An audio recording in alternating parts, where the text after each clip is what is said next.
சொல்லுக்கு கல்லை புரட்டி போடும் வலிமை உண்டு. சரியான சொல் ஒரு கல்லை கூட புரட்டி போடும் வலிமை படைத்தது. இயேசு பெருமான் தான் மிகவும் நேசித்த லாசரஸ் என்றவன் மரித்தபோது அடக்கம் செய்யப்பட்ட 4வது நாள் கல்லறையின் கல் அவர் சொன்ன சொல்லால் புரட்டப்பட்டது. அடுத்த ஒரே வார்த்தையால் மரித்தவன் உயிர் பெற்றான். அதே இறைமகன் இயேசு மரித்து அடக்கம் பண்ணப்பட்ட போது இறைவன் கட்டளையால் கல்லறையின் கல் புரட்டப்பட்டது. அதே போல சாமானியனுடைய வார்த்தையும் கூட வெல்லக்கூடியதாக இருக்கிறது. ஆனால் அந்த சொல்லை சொல்பவர் சரியானவராக ஒழுக்க சீலராக இருக்க வேண்டும். முன்னொரு காலத்தில் போஜராஜன் என்ற ஒரு மன்னன் இருந்தான். அவனுக்கு பிரியமான காளிதாசர் என்ற கவி அவனுடைய அவையில் இருந்தார். ஒரு நாள் மன்னன் போஜராஜன் காளிதாசரிடம் எனக்காக ஒரு கவி பாடும், அதுவும் நான் இறந்தபின் எனக்காக பாடுவது போல இருக்க வேண்டும் என்றார். அதற்கு காளிதாசர் அப்படி பாட முடியாது, ஏனென்றால் நான் பாடியது போல இறந்து போவீர்கள், என் சொல்லிற்கு வலிமை உண்டு என்றார். பொதுவாக ராஜாக்களுக்கு கோபம் மூக்கில் இருக்கும் என சொல்வார்கள். போஜராஜனுக்கும் அந்த கோபம் வந்துவிட்டது. காளிதாசர் தன் வார்த்தைக்கு கீழ்ப்படியவில்லை என கோபம் அடைந்தார். காளிதாசரை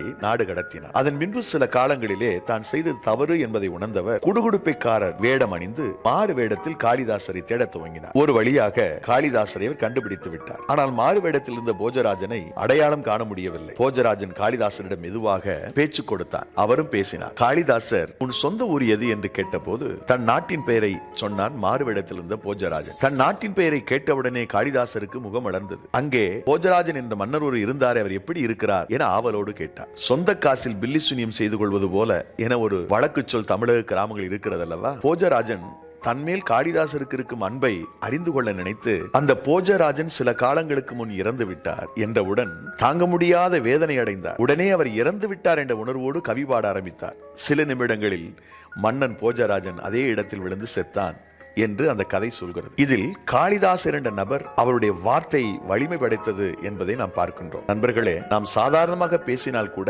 பாசிட்டிவாக பேச வேண்டும். யாருக்கு தெரியும், உங்கள் சொல் கூட கல்லை புரட்டும் வலிமை படைத்ததாக இருக்கலாம். ஆண்டவர் உங்கள் சொல்லால் பல மாற்றங்களை செய்துவிட முடியும். ஆண்டவர் இயேசு கிறிஸ்து வார்த்தையால் இந்த வையகத்தை படைத்தார் என பரிசுத்த வேதாகமம் சொல்லுகிறது. நாம் அவரை நம்புகிறவர்களாக இருந்தால் நம் வாயிலிருந்து பிறக்கும் ஒவ்வொரு வார்த்தையும் உருவாக்கும் சக்தி கொண்டதாகவே இருக்கும். இந்த உலகை தம் வார்த்தையால் படைத்த இயேசுவை நம்புங்கள். உங்கள் சொல் வெல்லும். இயேசு கிறிஸ்து உங்கள் வார்த்தைகளுக்கு வலிமை சேர்க்க பிரார்த்தனை செய்கிறேன். God bless you.